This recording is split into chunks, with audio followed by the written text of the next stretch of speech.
Welcome back once again मेरे प्रिय विद्यार्थियों। हम लोग द्रवों के कुछ गुण पढ़ रहे हैं।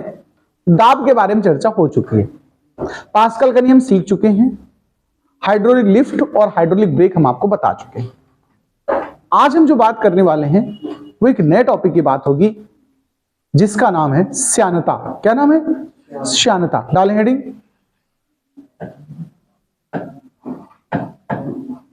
श्यानता इंग्लिश में कहते हैं विस्कोसिटी। चलो आओ इसके बारे में बात करते हैं। ये श्यानता है क्या?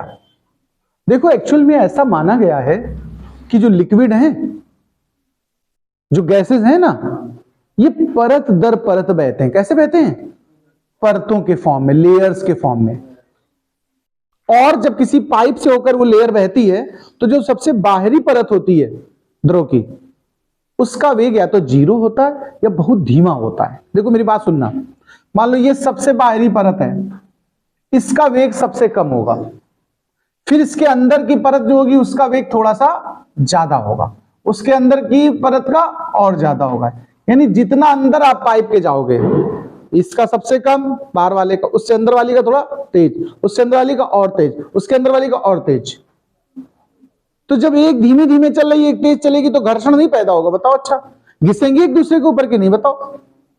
तो ये जो घर्षण लगता है ना द्रवों के बीच में या गैस के बीच में, उसे हम यहां घर्षण ना कह के क्या बोलते हैं?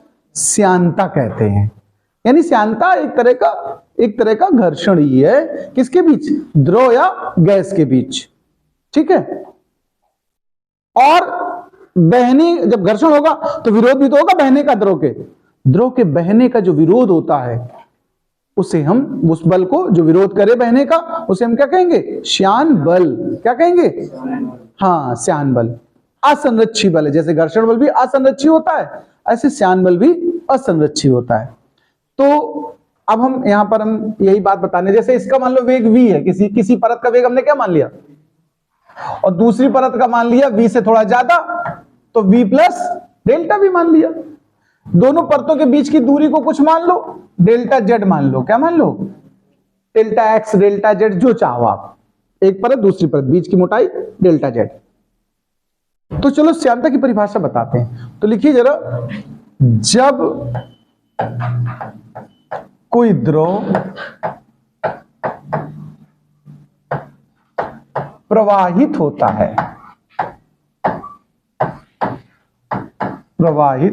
है तो यह माना जाता है कि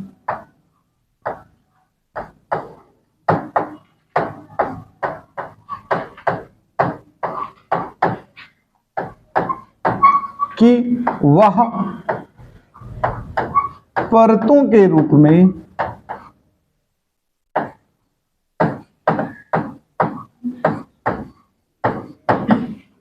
प्रवाहित हो रहा है।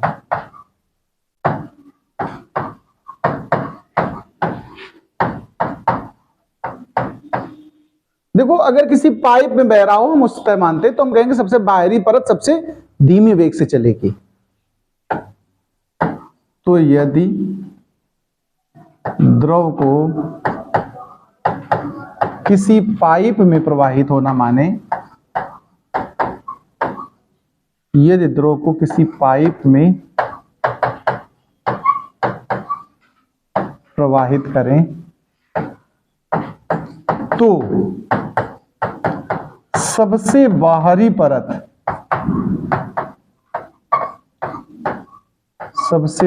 परत सबसे धीमी चाल से चलेगी। सबसे धीमे वेग से चलेगी।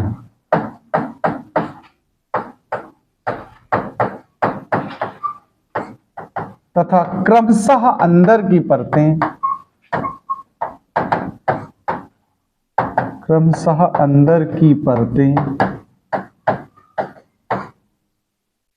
तेज वेग से प्रवाहित होंगी।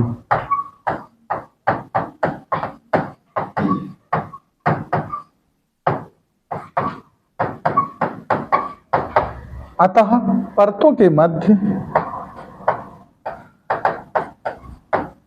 अतः परतों के मध्य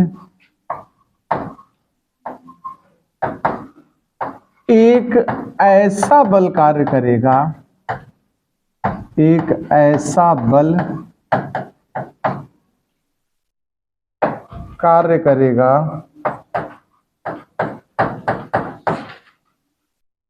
जो द्रव के प्रवाह का, जो द्रव के प्रवाह का विरोध करेगा।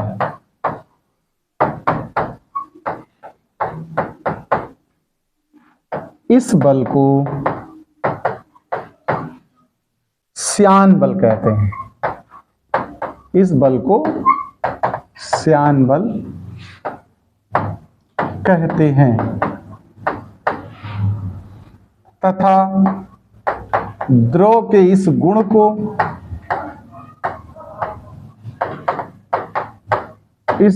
को श्यानता कहते हैं।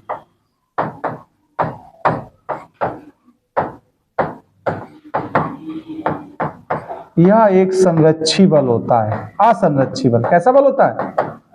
नॉन कंजर्वेटिव, ठीक है, असंरक्षी बल होता है।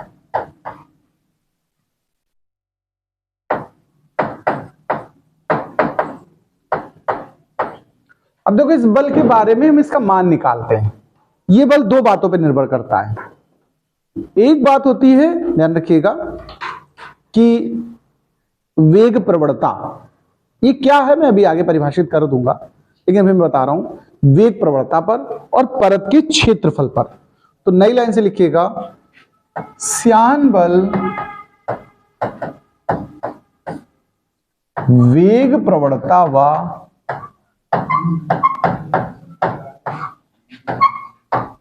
परतों के क्षेत्रफल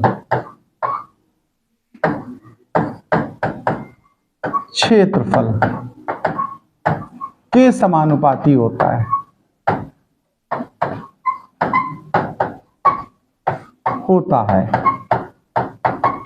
देखो जरा इसको गणितीय हिसाब से लिखते हैं। श्यान बल मान लो F से दर्शा दिया, तो वेग प्रवणता होती है वेग परिवर्तन बटे दूरी।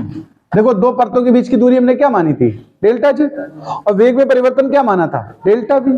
तो ये होती है वेग प्रवणता। अलग से इसकी परिभाषा बताएंगे हम आपको। और एक बात, क्षेत्रफल के भी समानुपाती होता है। तो अगर इन दोनों को एक साथ मिला दिया जाए, दोनों बातों को एक साथ लेने पर, तो देखो सूत्र क्या बनेगा।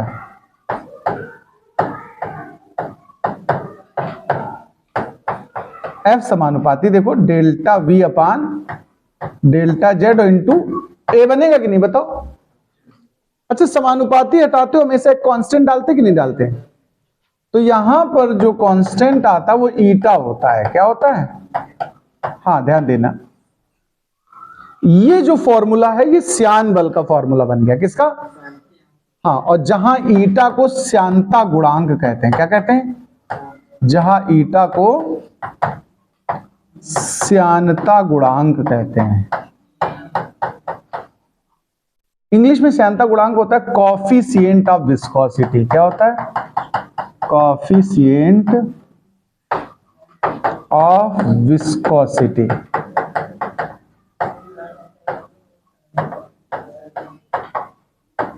बहुत आराम से समझना बात को। ये जो श्यानता गुणांक है ना, इसका मात्रक और विमा पूछी जाती है। तो चलो हम ईटा की पहले विमा निकालते हैं। ईटा की विमा जरा ध्यान से सुनना। ईटा की विमा निकालनी तो ज्यादातर चीजें पक्षांतर कर दो। उस तरफ देखो, F delta Z upon A delta V बना कि नहीं बना बताओ? देखो अब इसके सबके विमाएं रखो। बल की विमा तुमने पढ़ी होगी MLT माइनस 2 होती है, और डेल्टा Z जो है ना ये दूरी है एक तरह से, एरिया है ये L स्क्वायर होता है, और वेग का होता है LT माइनस 1। इनको देखो हल करके जब देखो आप तो M बचेगा, दोनों L ये कैंसिल हो जाएंगे। देखो ध्यान देना, तो L कैंसिल हो जाएगा, एक L ऊपर जाएगा तो L इनवर्स हो जाएगा, और T एक माइनस का कैंसिल होगा, एक बचेगा। तो देखो ईटा की जो भी बनी वो क्या बनी? ML inverse T minus 1। यानी ml इनवर्स टी इनवर्स, ये मोस्ट इंपॉर्टेंट डायमेंशन है, ध्यान रखिएगा। अच्छा मात्रक बनाते हैं, क्या बनाते हैं हम? ईटा के मात्रक। जरा इसको कैसे समझेंगे ये भी जान ले जरा। एक तो यहीं से KG metre inverse second inverse बनेगा कि नहीं बनेगा, बताओ भाई। अदर में आ जाओ, अन्य मात्रक। एक मात्रक होता है पॉइज, क्या होता है? इंग्लिश में पॉइज, हिंदी में पॉइज लिख लो, मतलब एक साइंटिस्ट का नाम है, उनके नाम पर। और हाँ, ये एक एसआई मात्रक होता है पॉइजली। एसआई मात्रक क्या होता है? पॉइज से ही पूरा नाम बन गया उनका, पॉइजली। ये पॉइजली, ठीक है। आप इस चीज को हिंदी में लिख देना ऐसे, पॉइज। आप क्या लिख देना? पॉइज और पॉइजली, ये दो मात्रक है। देखो सुन लो, एक पॉइजली में 10 पॉइज होते हैं। कितने पॉइज होते हैं? ये याद कर लो तुम लोग, ठीक है। श्यानता गुणांक तक बात हो गई। वेग प्रवणता क्या है वो अलग से बता देते हैं। वेग प्रवणता, देखो वेग प्रवणता सूत्र तो आप जानिए, क्या बताया था? Delta V upon delta Z. यहीं से परिभाषा बनेगी। देखो हम कहेंगे वेग परिवर्तन की दूरी के सापेक्ष दर को वेग प्रवणता कहते हैं। देखो ध्यान देना, कोई प्रवणता हो, जैसे वेग प्रवणता है तो इसमें वेग परिवर्तन ऊपर है। अगर दाब प्रवणता पूछी जाए तो सूत्र क्या बनेगा? डेल्टा पी अपान डेल्टा जेड।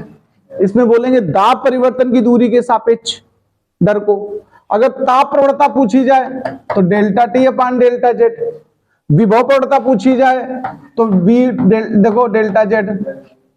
मतलब जिस राशि की प्रवणता, मान लो लिम्का प्रवणता आ जाए, पेप्सी प्रवणता आ जाए मान लो, तो क्या लिखोगे? पेप्सी के दूरी के सापेक्ष परिवर्तन की दर को पेप्सी प्रवणता कहते हैं। बस खत्म बात। जिस चीज की प्रवणता है वही परिवर्तन लेना, और बटे में क्या लेना है? दूरी। तो देखो वेग प्रवणता की परिभाषा लिखनी है, तो हम कहेंगे वेग परिवर्तन की दूरी के सापेक्ष, वेग परिवर्तन की दूरी के सापेक्ष दर को वेग प्रवणता कहते हैं। वेग प्रवणता कहते हैं। सूत्र लिख लो, वेग प्रवणता बराबर delta V upon delta Z. इसका मात्रक अगर बनाना हो तुम्हें, देखो वेग प्रवणता का, तो डेल्टा वी मतलब क्या हुआ? मीटर पर सेकेंड। और भाई वेग है ना ये, देखो, और ये हो गया मीटर। मीटर मीटर कैंसिल हो गया तो क्या बचा? 1 अपान सेकेंड बचा कि नहीं बचा, बताओ। और यानी इसको सेकेंड इनवर्स लिख सकते हो, वी में बनाओ। तो देखो सेकेंड इनवर्स मतलब क्या बन गई? T inverse. नोट कर लो यहां तक। तो देखिए अब हम एक और टॉपिक लेते हैं, श्यान बल का ही है, उसको बोलते हैं स्टोक का नियम। क्या कहते हैं? स्टोक का नियम। स्टोक वैज्ञानिक का नाम है। उन्होंने कहा था कि जो ये श्यान बल होता है ना, वो कुछ बातों पर निर्भर करता है। पहले हम इसका सूत्र बता देते हैं, फिर इसकी प्रूविंग करेंगे। स्टोक का नियम एक्चुअल में है 6 पाई ईटा आरवी। ये हमें प्रूफ भी करना है, तो इसको प्रूफ करते हैं हम लोग विमी विधि से। किस विधि से? तो हम कहेंगे, यहां पर देखो प्रूविंग की बात करने वाले हैं, तो हम कहेंगे स्टोक के अनुसार श्यान बल निम्न बातों पर निर्भर करता है। निम्न बातों कहते हैं, निम्न